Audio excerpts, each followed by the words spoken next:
ఎక్కడ మీటింగ్ దొరకనట్టుగా ఎక్కడ జాగాలేనట్టుగా మన కాంగ్రెస్ పార్టీ బడా నాయకులందరూ కలిసి వీళ్ళు డైరెక్ట్గా ఢిల్లీలో ఏఐసిసి భేటీలో పాల్గొని మీటింగ్ పెట్టుకున్నారు. అందులో కొత్త వాళ్ళు ఉన్నారంటే ఎవరు లేరు, మన ముఖాలే, మన తెలంగాణ ముఖాలు తప్ప కొత్త ముఖాలు ఎక్కడ కూడా లేవు. అయితే ఆడికి పోయి వీళ్ళు మీటింగ్ పెట్టారు. అసలు రేవంత్ రెడ్డిని ఉంచుతుర్రా లేకుంటే తీసేస్తుర్రా అనే దానిపైన ఇక్కడ తేల్చేసారు.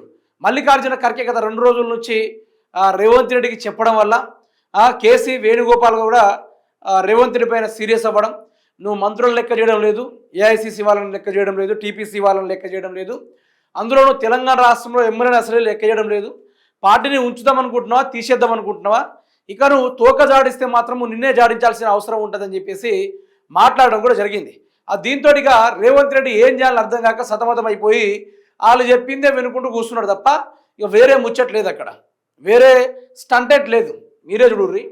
బుధవారం ఢిల్లీలో జరిగిన టీపీసీసీ సమన్వయ కమిటీ సమావేశానికి ఏఐసిసి అధ్యక్ష కార్యదర్శులు ఖర్గే, కేసీ వేణుగోపాల్ గైర్హాజరవగా ఆ భేటీకి వంశీచందర్ రెడ్డి అధ్యక్షత వహించారు. సమావేశంలో పాల్గొన్న CM Revanth, deputy CM Bhatti, మంత్రుల ఉత్తమ్, దామోదర, సీతక్క, కాంగ్రెస్ నేతల మీనాక్షి నటరాజన్, మహేష్ కుమార్ గౌడ్. ఇందులో వేరేటోళ్ళు ఉన్నారా?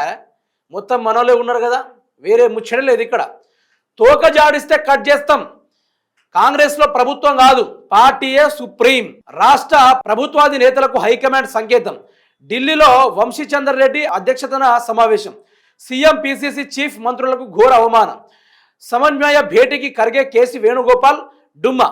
3 అంశాలపై తూతు మంత్రంగానే చర్చ. ఛత్తీస్గఢ్ నేతల సమావేశానికి హాజరైన కేసీ, తాము ప్రభుత్వాధినేతలమని విర్రవీగుతున్న నేతలకు కాంగ్రెస్ హైకమాండ్ కళ్ళె వేయాలని నిర్ణయించిందా, ప్రభుత్వం కన్నా పార్టీయే సుప్రీం అనే సందేశం ఇవ్వాలని భావించిందా, సర్కారులో ఎంత పెద్ద స్థాయిలో ఉన్నా పార్టీకి మాత్రం కార్యకర్తనే అనే సంకేతం ఇచ్చిందా?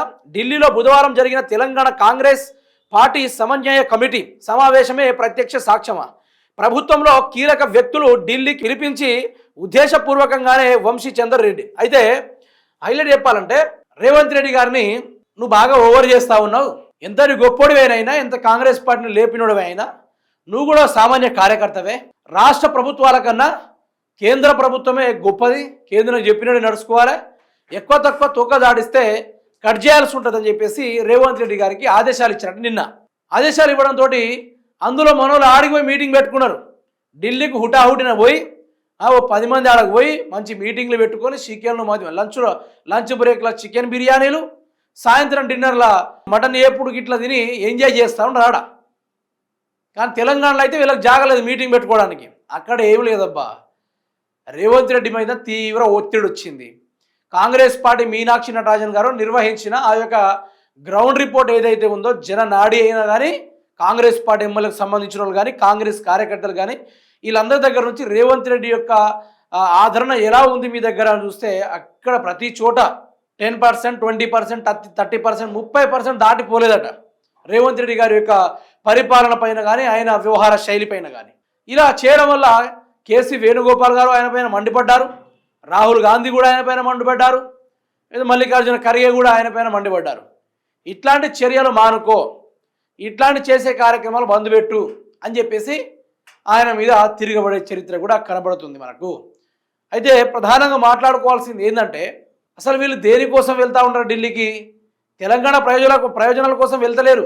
వీళ్ళ లొల్లు ఒకటే, కాంగ్రెస్ పార్టీ తెలంగాణలో ఆగం కాకూడదు, మీరు ఎంతైనా దోచుకోండి, మీకు ఇష్టం వచ్చినంత దోచుకోండి, అంతేగాని గొడవ మాత్రం పడొద్దు, కాంగ్రెస్ పార్టీ బదనా మాత్రం చేయొద్దు, మీరు ప్రజలు పరిపాలించకపోయినా పర్లేదు, కానీ ఇట్లా ఇబ్బంది మాత్రం పెట్టకండి అని చెప్పేసి వాళ్ళు అక్కడ నచ్చజెప్పుడు వీళ్ళు అక్కడ నుంచి మళ్ళీ దోస్తాను మంతనాలు. సరే, ఇన్ని రోజులు మనం కొట్లాడింది ఓకే, ఇప్పటి నుంచి మంచి కలిసి ఉందాం, ఇక టైం దగ్గర పడింది, ఇంకో 2 సంవత్సరాలే ఉంది, ఈ 2 సంవత్సరాలు మంచిగా పరిపాలించుకోవాలి, మళ్ళీ గెలవాలి, ఉన్న సగం రాష్ట్ర ప్రభుత్వ భూముల్ని అమ్ముకోవాలంటే మరి మళ్ళీ అధికారం రావాలి కదా అని చెప్పేసి వాళ్ళు డిస్కషన్ చేసుకున్నారు. ఆడికి పోయి ఈడుందనుకోండి, ఎవరో ఒకరు లీకులు ఇస్తూ ఉంటారు, వాళ్ళ సలహాదారులే లీకులు ఇస్తూ ఉంటారు.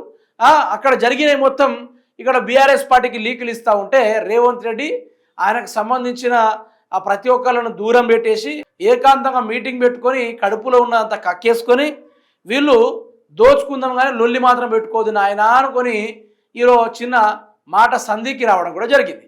ఇగో ఇది దీని అప్డేటు. తెలంగాణ వీళ్ళు మొత్తం నాకి పడేసుడు తప్ప వేరే ముచ్చట ఉండదు. ఇక అంత ఆగమ వ్యవహారమే వీళ్ళది. జై తెలంగాణడే కథ.